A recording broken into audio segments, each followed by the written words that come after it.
উনি আমার সাথে সকালে আমার যে সরকারি বাংলো আছে সেখানে আমার সাথে দেখা করতে এসেছিলেন। যখনই আসেন আগরতলা একবার আমার সাথে দেখা করেন, আর সবসময় বলবেন এক কাপ চা কিন্তু খেতে হবে।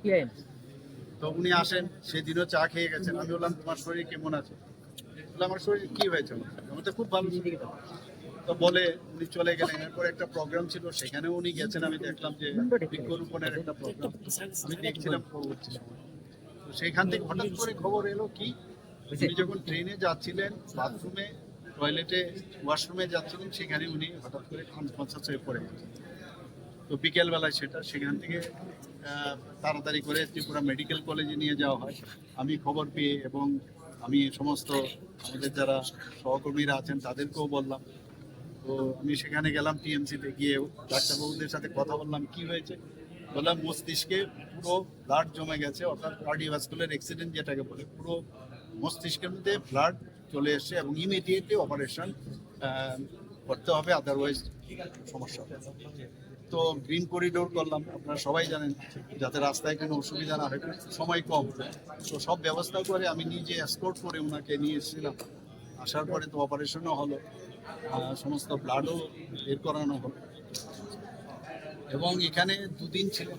দুদিন থাকার পর ওনাদের ফ্যামিলি মেম্বার্সরা বলছিলেন যে বাইরে আমরা নিয়ে যাবো।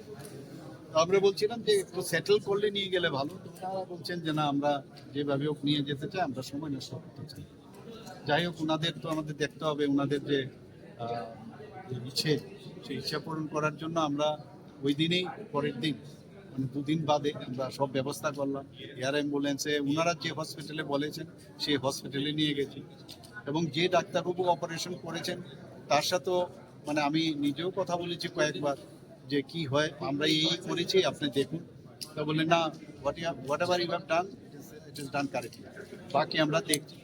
এবং ওই ডাক্তারবাবু এখানে এসেছিলেন, আমার সাথে দেখাও করেছিলেন, একটা সেমিনারে এখানে এসেছিলেন, আমার সাথে দেখা করেছিলেন টাইম টু টাইম কন্টিনিউয়াস আমার সাথে। আজকে মানে 139 ডেজ বা 140 ডেজ হলো এই, মানে যেভাবে উনি জীবন যুদ্ধে, যেভাবে শারীরিক যুদ্ধে যেভাবে উনি ফাইট করেছেন, সেটা বলার অপেক্ষা রাখে না। ওনার ছেলে মেয়েদের সাথে আমি প্রায়শই কথা বলতাম, কিন্তু গতকাল প্রায় 3টে সাড়ে 3টের সময় খবর এলো হি ইজ নো মোর। তো আমাদের জন্য একটা বিরাট লস।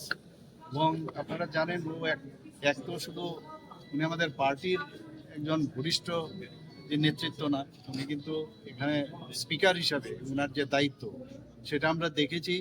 যেমন ওনার মধ্যে সেন্স অফ হিউমার ছিল এবং ইন্টেলেক্ট যা বলতে, এটা সেই ইন্টেলেক্টও ওনার মধ্যে ছিল। সাহিত্যের সাথে ওনার সংস্কৃতির সাথে উনি যুক্ত ছিলেন, নাটকে যুক্ত ছিলেন, যাত্রা করতেন, কবিও ছিলেন। আমি শুনেছি উনি কবিতাও লিখেছেন। 1971-এ আমি যখন এমবিবি কলেজে আমি পড়াশোনা করি, আমি সায়েন্স স্ট্রিমে ছিলাম, ও আর্টস স্ট্রিমে ছিল, তখন থেকে ওর সাথে পরিচয়। এর আগেও আমার সাথে পরিচয় ছিল। একদম মানে একজন বন্ধুকে হারালাম, আর ত্রিপুরাবাসীর জন্য একটা বিরাট লস হলো। আর আমাদের অ্যাসেম্বলির মধ্যে এটা মানে বলা চলে, যেভাবে অ্যাসেম্বলিকে উনি পরিচালনা করতেন সেটা সত্যি আমার সারা জীবন মনে থাকবে।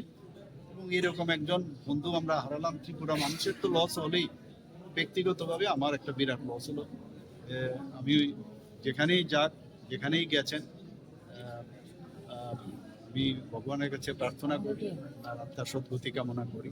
পাশাপাশি ওনাদের ফ্যামিলিকে আমি বলবো, ভগবানের কাছে প্রার্থনা করবো ওনাদের যেন শক্তি দেয়। এইরকম লস, কারণ ওনার বয়স প্রায় আমার থেকে 5-6 মাসের ডিফারেন্স হবে। হ্যাঁ, প্রায় 5-6 মাসের ডিফারেন্স, আমার থেকে ছোটো অল্প, যা দেখলাম ডিউটোটা। তো মানে ওনারা যেন এই যে এই লস হলো তাদের শক্তি দেয়, এই লসকে ওনারা যেন শক্তি নিয়ে যেন সেটাকে ওনারা মোকাবেলা করতে পারেন আগামী দিনে, যেন এটা সহ্য করে আগামী দিনে চলার পথে যেন পাথেয় করে ওনার যে চিন্তা ভাবনা সেটা পাথেয় করে আগামী দিন চলে।